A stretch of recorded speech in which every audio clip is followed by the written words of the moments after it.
बिस्मिल्लाहिर्रहमानिर्रहीम। अस्सलाम वालेकुम डियर स्टूडेंट। CS614 उसका GDB है और डाटा वेयर हाउस में दो चीज़ें बड़ी इंपॉर्टेंट होती हैं, नॉर्मलाइजेशन और डी नॉर्मलाइजेशन।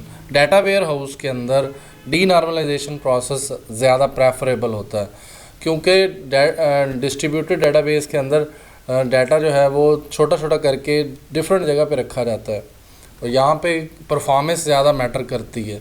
तो यहाँ पे जो बात हो रही है कि नॉर्मलाइजेशन ज़्यादा बेटर है या डी नॉर्मलाइजेशन बेटर है, आप किसको प्रेफर करेंगे? प्रेफर करते हैं on the basis of application कि जो आप सॉफ्टवेयर यूज़ कर रहे हैं उसमें क्या चीज़ ज़्यादा इम्पॉर्टेंट है।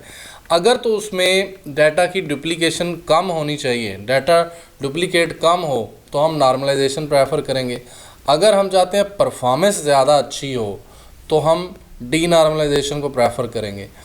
तो इन चीज़ों को, कुछ चीज़ों को मद्देनज़र रखना है। वही उसने पूछा हुआ है कि आपने कुछ फैक्टर्स बताने हैं कि किसकी बेस पे नॉर्मलाइजेशन चूज़ की जाती है, किसकी बेस पे। तो आपने फैक्टर्स बताने हैं और आजकल ChatGPT और डिफरेंट AI टूल्स को यूज़ करके आंसर जनरेट किया जाता है और उसको रीराइट किया जाता है और स्टूडेंट अगर 1000 2000 भी हों तो वो वही आंसर को रीराइट करते हैं और मे भी 2 10 15 20 50 स्टूडेंट्स का सेम आंसर होगा। तो मैं आपको प्रेफर यही करूँगा कि आपने हर हाल में इसको अपनी वर्डिंग में लिखना है क्योंकि अब डुप्लीकेट होने के चांसेस 100% हो गए हैं और वो आंसर को उठा के चेक कर लेंगे, ChatGPT में फेंकेंगे और वहाँ से सेम टू सेम आंसर होगा, मारे जाएंगे आप। तो मैं आपको बार बार बता रहा हूँ कि कभी भी किसी का भी कॉपी ना देखें, वहाँ से देख के ना लिखिएगा। आप कॉपी पेस्ट के ऊपर आपको ज़ीरो मिलने वाले हैं असाइनमेंट्स में भी और इसमें भी, क्योंकि सेम टू सेम लिखेंगे, चेंजेस नहीं करेंगे तो फंस जाएंगे।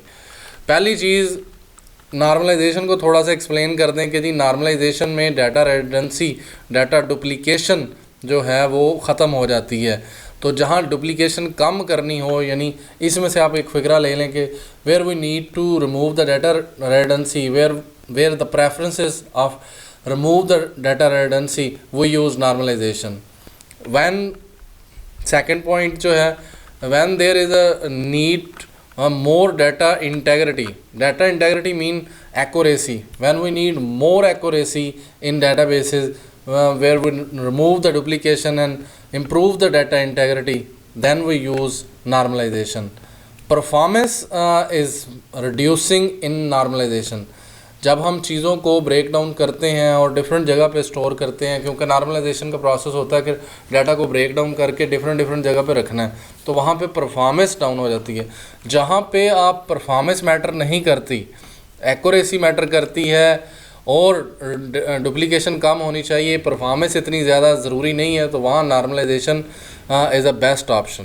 And the second one is, इसके अपोजिट लिखना है क्योंकि डी नॉर्मलाइजेशन अपोजिट है। तो डी नॉर्मलाइजेशन में जहाँ पे यूज़बिलिटी और परफॉर्मेंस ज़्यादा मैटर हो और डुप्लीकेशन और इंटेग्रिटी इतनी ज़्यादा मैटर ना करती हो, वहाँ पे हम डी नॉर्मलाइजेशन का प्रोसेस यूज़ करेंगे। ऑल ओवर द हम बात करें तो कुछ डिसीजन फैक्टर्स हैं जिनकी बेस के ऊपर हम इन चीज़ों को देखते हैं। कास्ट के फैक्टर हो सकते हैं, कास्ट जो है ज़्यादा होती है नॉर्मलाइजेशन के अंदर। कम्प्लेक्सिटी ऑफ द क्यूरीज जो होती है नॉर्मलाइजेशन के अंदर ज़्यादा होती है। यूज़बिलिटी ऑफ द डाटाबेस जो है normalisation can make the database less user friendly. Normalisation में यूज़र फ्रेंडली नहीं होती, तो जहाँ पे यूज़र फ्रेंडली रिक्वायर्ड है वहाँ डी नॉर्मलाइजेशन अच्छी चीज़ है। Ultimately the decision of whether to normalize or denormalize database is trade off between the benefits and drawbacks of each approach. The best approach for particular database will depend on the specific need of the database application. जब हम database की application सामने रखेंगे, उसकी usage को देखेंगे कि क्या चीज़ बेटर है, क्या चीज़ हमारी रिक्वायरमेंट है, उसकी बेस पे हम फैसला करेंगे। जहाँ पे कास्ट कम हो तो मैं डी नॉर्मलाइजेशन यूज़ करूँगा, जहाँ पे कम्प्लेक्सिटीज ऑफ क्यूरीज कम हो, ये चीज़ पढ़ लें, normalisation can make queries more complex.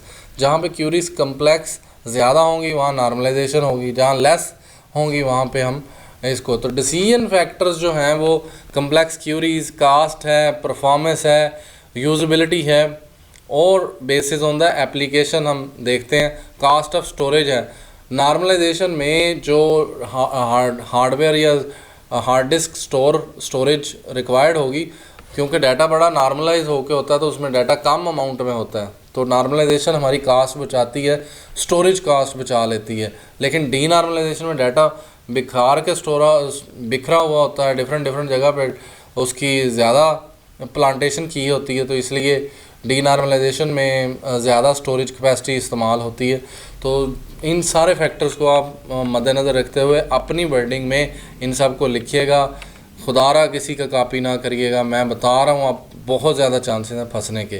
तो ये मैं एक दफ़ा फिर हाईलाइट कर दूँ, cost of storage, cost of updates जहाँ पे अपडेट ज़्यादा होती हैं, complex queries, usability of the database.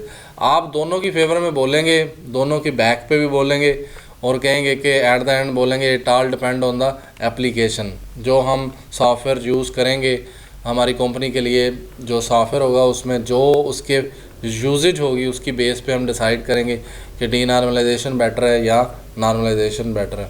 ये इसका जो आंसर है वो आपके सामने है, इसको थोड़ा थोड़ा रोक रोक के देख लीजिएगा, समझ लीजिएगा, अपनी वर्डिंग में रीराइट रीफ्रेज करके फिर लिखिएगा। कहीं से भी कॉपी पेस्ट मिले कभी ना यूज़ करें। Thank you ji, thanks for watching.